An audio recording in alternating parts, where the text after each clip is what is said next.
नगर परिषद बिलेरा के श्री देव जानकी रमण बड़ा मंदिर की प्राण प्रतिष्ठा की 24वीं वर्षगांठ का महोत्सव मनाया जा रहा है, जिसमें 7 दिवसीय संगीतमय श्री राम कथा एवं श्री राम यज्ञ का आयोजन किया जा रहा है। यह आयोजन 7 फरवरी से 13 फरवरी तक यह आयोजन चलेगा। मतलब कल कथा और यज्ञ का अंतिम दिवस रहेगा। आज 6वें दिवस की कथा में प्रभु श्री राम और माता सीता का विवाह हुआ, और विवाह भी ऐसा हुआ कि देखने वाले सिर्फ टकटकी लगाए प्रभु श्री राम और माता सीता को निहारते रहे। जब प्रभु ने माता को और माता ने प्रभु को वरमाला डाली तो पूरा पंडाल गुंजायमान हो गया। जय श्री राम के नारे लगाते युवाओं ने एक अलग संदेश दिया है। आप भी देख सकते हैं प्रभु श्री राम, माता सीता और लक्ष्मण की सुंदर तस्वीर। आप भी अपनी आँखों में यह बसा सकते हैं। यह जो नज़ारा है वह देखने लायक था। इसके पश्चात प्रभु श्री राम का विवाह होगा। लेकिन हम आपको बता दें कि बिलेरा के श्री देव जानकी रमण बड़ा मंदिर पर प्राण प्रतिष्ठा की 24वीं वर्षगांठ का महामहोत्सव मनाया जा रहा है, जिसमें प्रतिवर्षानुसार श्री राम यज्ञ एवं राम कथा का इस वर्ष भी आयोजन हो रहा है। इसकी कथावाचक हैं परम पूज्य बाल विदुषी जयेश्वरी देवी जी। यह कथा का वाचन कर रही हैं। आज 6वें दिवस की कथा को सुनने के लिए हजारों की संख्या में श्रद्धालु आए। आज श्री राम का विवाह था। कल कथा का समापन दिवस है, कल अंतिम दिवस है। परम पूज्य कथावाचिका ने कहा है कि जो भी 7वें दिन की आखिर अंतिम दिवस की कथा सुनता है उसको 7 दिनों का फल मिलता है। और ऐसा अनुमान लगाया जा रहा है कि अंतिम दिवस हजारों की संख्या में आसपास के गांव से, बिलेरा से और अन्य जगहों से श्रद्धालु कथा को सुनने के लिए पहुंचने वाले हैं। आज कथावाचिका परम पूज्य बाल विदुषी जयेश्वरी देवी जी ने जो श्री राम विवाह का वर्णन किया है, उससे जिन श्रोताओं ने सुना है वह भाव विभोर हो गए। और यह जो चित्र है श्री राम विवाह, माता सीता, प्रभु श्री राम, लक्ष्मण का चित्र जो है वह सभी श्रोताओं ने अपने नैनों में बसा लिया। क्षेत्र की तमाम खबरों को जानने के लिए देखते रहिए शौर्य न्यूज, आपकी आवाज। और अगर कहीं नारी बन गई तो भैया तुम ज्यादा फेमस हो जाओगे। अभी जनकपुर जाना है, फिर गाड़ी में यही तुम सबसे पहले सुनोगे। इसलिए तारने से पहले सोच लेना तुम।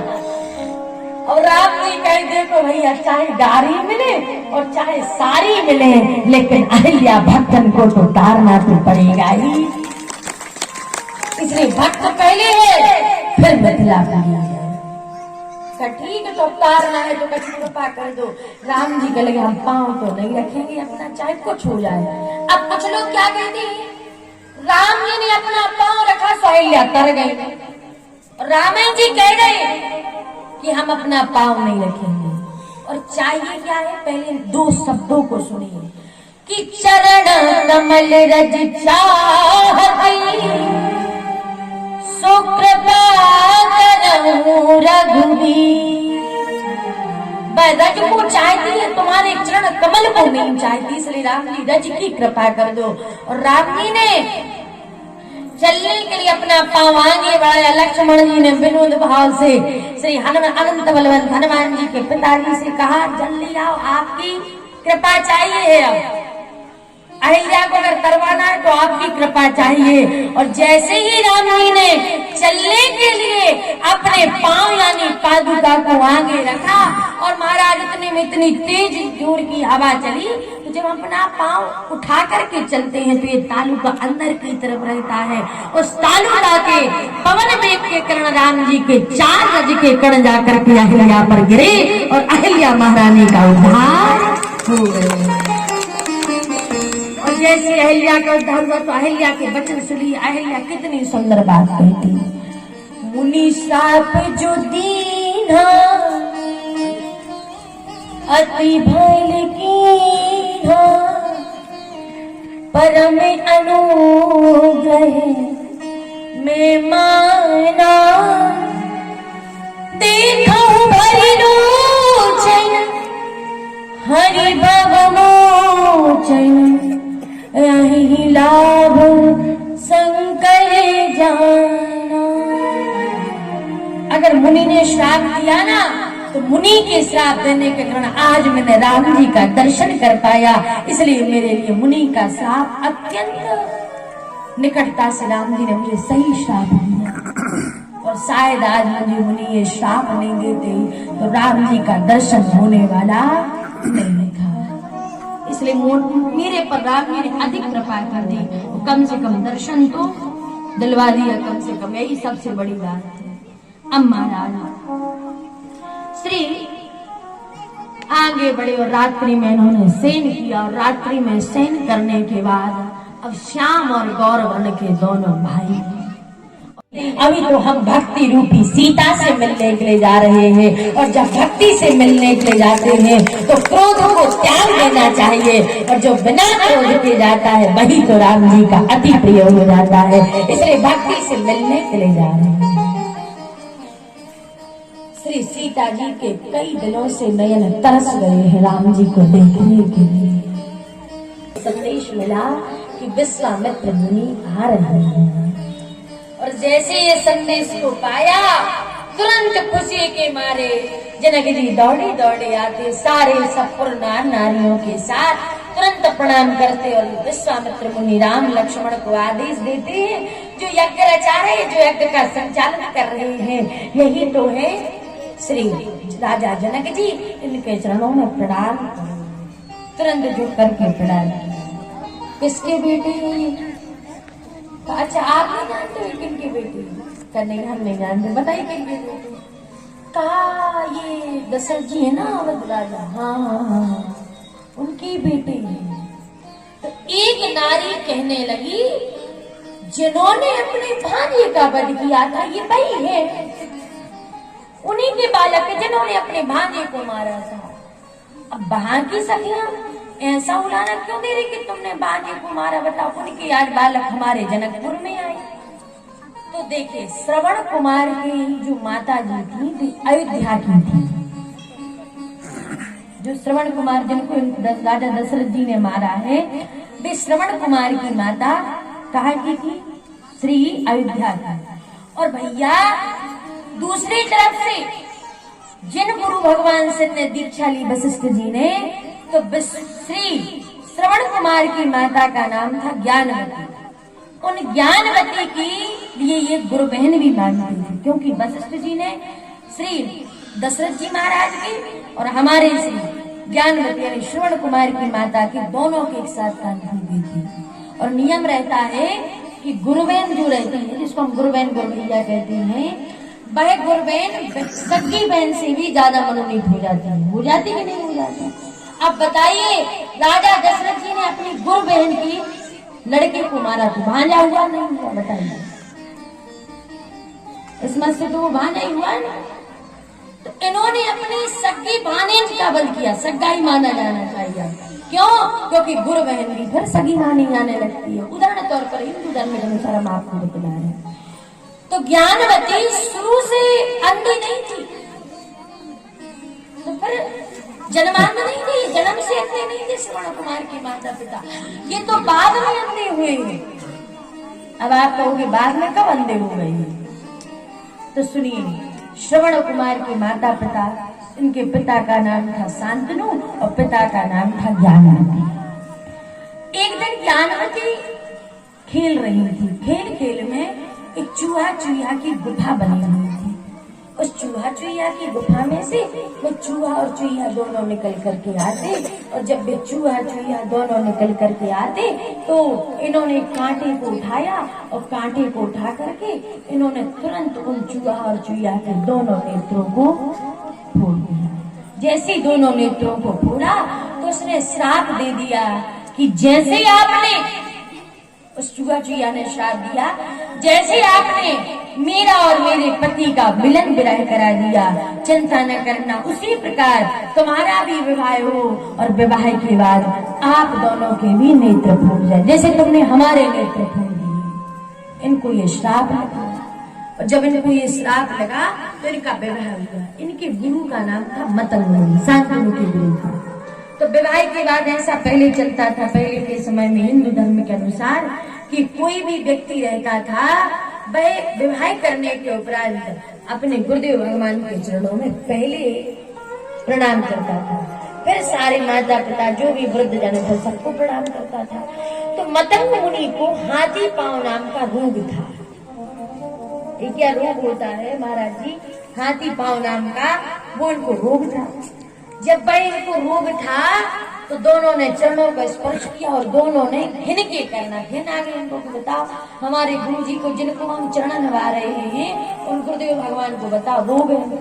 तो इन दोनों ने घिन के करना प्रणाम किया, लेकिन प्रणाम तो किया लेकिन घिन आ गई। तो गुरुदेव भगवान ने कहा, अगर इन दोनों ने नेत्र बंद करके प्रणाम किया हो तो इनके नेत्र बर हमेश के लिए बंद हो जाए, और अगर इन दोनों ने सच्ची श्रद्धा भक्ति भाव से दोनों नेत्र खोल करके प्रणाम किया हो तो इनके दोनों नेत्र खुले रहे। लेकिन इन्होंने घिन के कारण दोनों नेत्र बंद करके प्रणाम किया था, इसलिए ज्ञानवती और शांतनु के उसी दिन से इनके नेत्र बंद हो गए। गुरु के श्राप और वचन के कारण दोनों के नेत्र बंद हो जाते।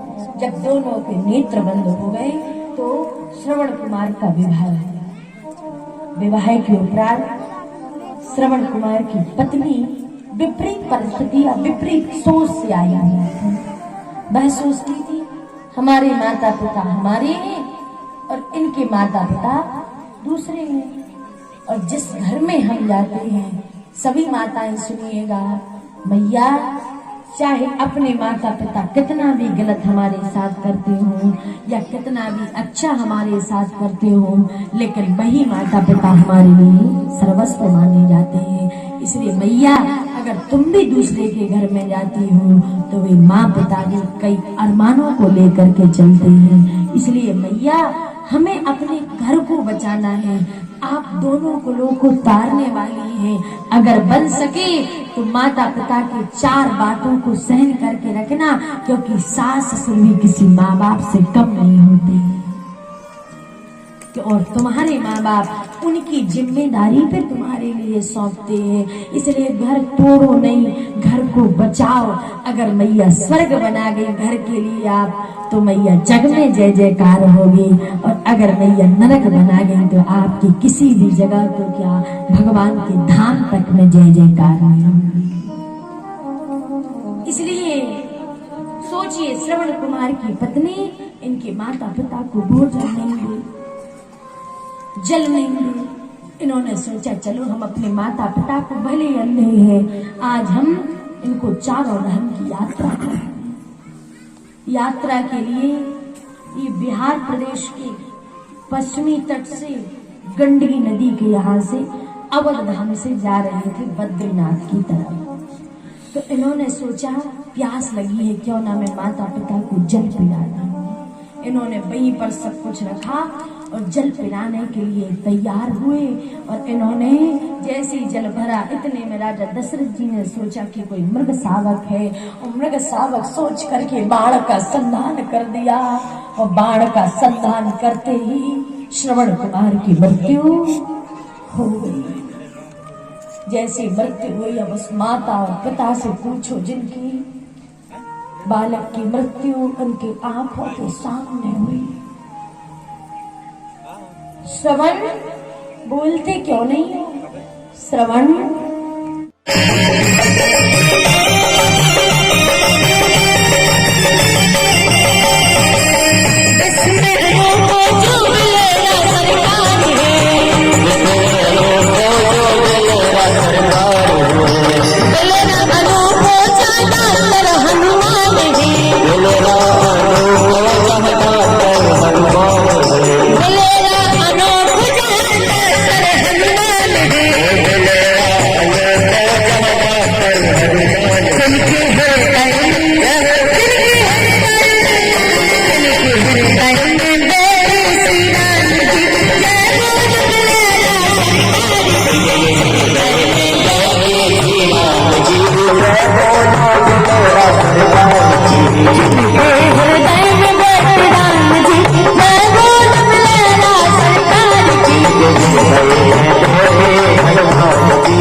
करता है हनुमान की जय बोल बिलाला सरकार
चलाए गए टोना सुंदर भाव से श्री राम जी का दर्शन करने के लिए सुंदर भाव से भैया गिरजा पूजन करते उसके बाद पुष्प वाटिका में दर्शन करते करके लोग भाव गा रहे सुनिए हम पे चलाए गए 5 मिनट रुकना हम करवा दे रहा बरमाला हम इतनी जन थोड़ी अब राम जी सीता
तुम व्यवस्थापक को मोबाइल भगवान की पाँव पकड़ाई भी करना है एक एक करके बातों में आएंगे पाँव पकड़ाई करने के पहले हमारे यजमान जी पाँव बोलिए श्री लखन लाल की वृंदावन बिहारी लाल की अवतरित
हरिहर बनाया आधा से बलिया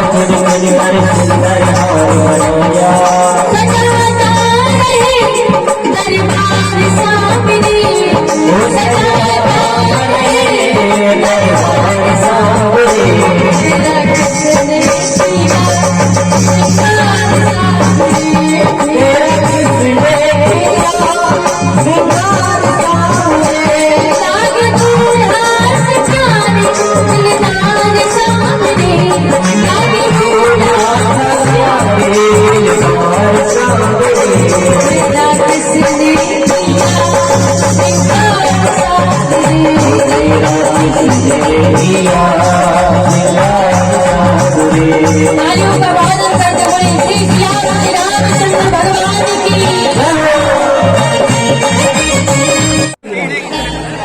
जो बनाते हैं ना भी नाचेंगे जरूर कहेंगे आज मेरे राम की शादी है आज मेरे राम की शादी है आज मेरे राम की शादी है आज मेरे राम की शादी है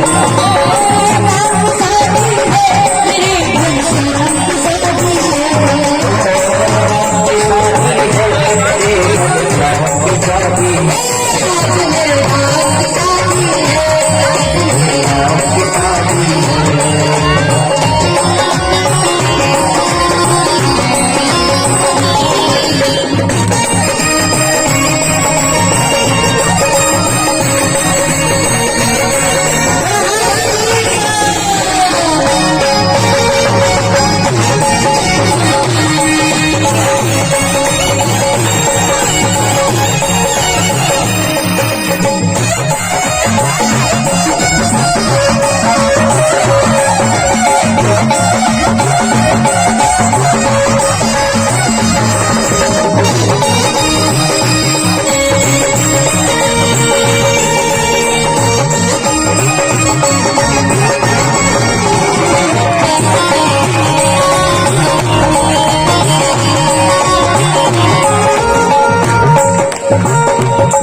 दीवानी बन जाऊंगी मस्तानी बन जाऊंगी राधा की दीवानी बन जाऊंगी दीवानी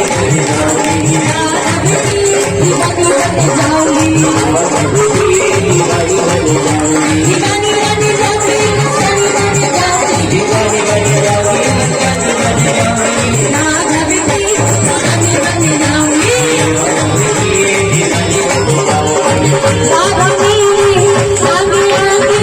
मैं पीछे जाऊंगी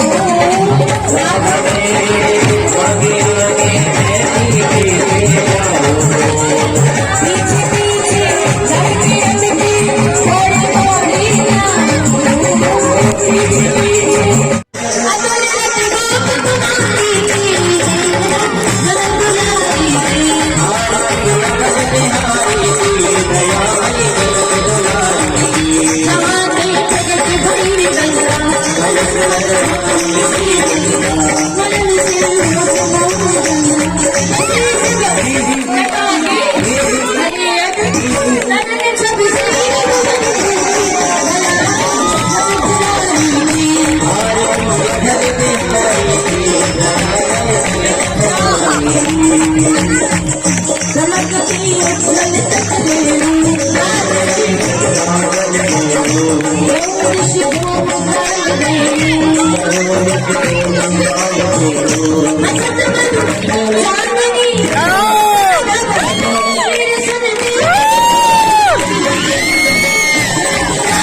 होए होए होए तेरे अंदर ही बसदा होए होए होए